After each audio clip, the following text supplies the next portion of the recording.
ನಿಶಾ ರವಿಕೃಷ್ಣನ್ ಧಾರಾವಾಹಿಗಳ ಮೂಲಕವೇ ಫೇಮಸ್ ಆದ ನಟಿ. ಗಟ್ಟಿಮೇಳ ಸೀರಿಯಲ್ನಲ್ಲಿ ರೌಡಿ ಬೇಬಿಯಾಗಿ ಅಭಿಮಾನಿಗಳ ಹೃದಯ ಕದ್ದಿದ್ದ ಮುದ್ದು ಮುಖದ ಚಲುವೆ ಸದ್ಯ ಅಣ್ಣಯ್ಯ ಧಾರಾವಾಹಿಯಲ್ಲಿ ಪಾರ್ವತಿಯಾಗಿ ಮಿಂಚ್ತಿದ್ದಾರೆ.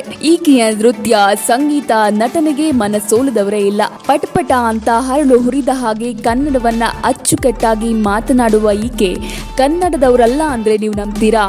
ಖಂಡಿತ ನಂಬಲೇಬೇಕು. ಯಾಕಂದ್ರೆ ಈಕೆಯ ಮಾತೃಭಾಷೆ ಕನ್ನಡ ಅಲ್ಲ.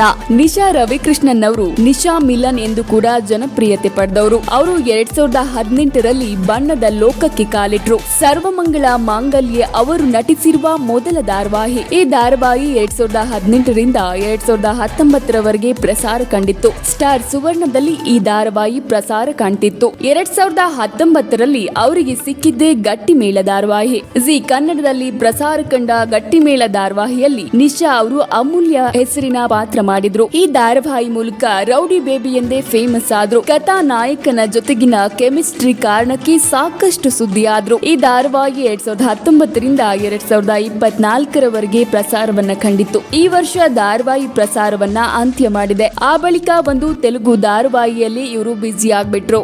ಸದ್ಯ ನಿಶಾ ಅವರು ಅಮ್ಮಾಯಿಗಾರು ಹೆಸರಿನ ತೆಲುಗು ಧಾರಾವಾಹಿ ಹಾಗೂ ಅಣ್ಣಯ್ಯ ಹೆಸರಿನ ಕನ್ನಡ ಧಾರಾವಾಹಿಯಲ್ಲಿ ನಟಿಸುತ್ತಿದ್ದಾರೆ. ವಿಶೇಷ ಅಂದ್ರೆ ಅವರ ಮೂಲ ಮಲಯಾಳಿ. ನಿಶಾ ಅವರ ಕುಟುಂಬ ಮಲಯಾಳಿ ಹಿನ್ನೆಲೆಯನ್ನ ಹೊಂದಿದೆ. ಆದ್ರೆ ಅವರು ಹುಟ್ಟಿದ್ದು ಬೆಂಗಳೂರೇ ಆಗಿದ್ರಿಂದ ಅವರನ್ನ ಎಲ್ಲರೂ ಕನ್ನಡದವರು ಎಂದೇ ಗುರುತಿಸುತ್ತಾರೆ. ಅಲ್ಲದೆ ಅವರಿಗೆ ಕನ್ನಡವನ್ನ ಸ್ಪಷ್ಟವಾಗಿ ಮಾತನಾಡಲು ಬರುತ್ತೆ. ಕನ್ನಡದಲ್ಲೇ ನಟಿಸುತ್ತಾ ದೊಡ್ಡ ಅಭಿಮಾನಿ ಬಳಗವನ್ನೇ ಗಳಿಸಿಕೊಂಡಿದ್ದಾರೆ ನಿಶಾ. ಕರ್ನಾಟಕದಲ್ಲೇ ಹುಟ್ಟಿ ಕಾವೇರಿ ನೀರನ್ನೇ ಕುಡಿದು ಕನ್ನಡವನ್ನೇ ಮಾತನಾಡಲು ಮುಜುಗರ ಪಡುವ ಅದೆಷ್ಟೋ ನಟಿಯರ ನಡುವೆ ಅಮೂಲ್ಯ ಪ್ರತಿಯೊಬ್ಬರಿಗೂ ಮಾದರಿಯಾಗಿದ್ದಾರೆ. ಆ ಕಾರಣಕ್ಕಾಗಿ ಅಮ್ಮು ಅಂದ್ರೆ ಪ್ರತಿ ಮನೆಯ ಅಮ್ಮಂದಿರಿಗೆ ಅಚ್ಚುಮೆಚ್ಚು. ಈ ವಿಡಿಯೋ ನಿಮ್ಗೆ ಇಷ್ಟ ಆಗಿದ್ರೆ ಯಾ ಐರಾಣಿ ಯೂಟ್ಯೂಬ್ ಚಾನೆಲ್ ಸಬ್ಸ್ಕ್ರೈಬ್ ಮಾಡೋದನ್ನ ಮರಿಬೇಡಿ.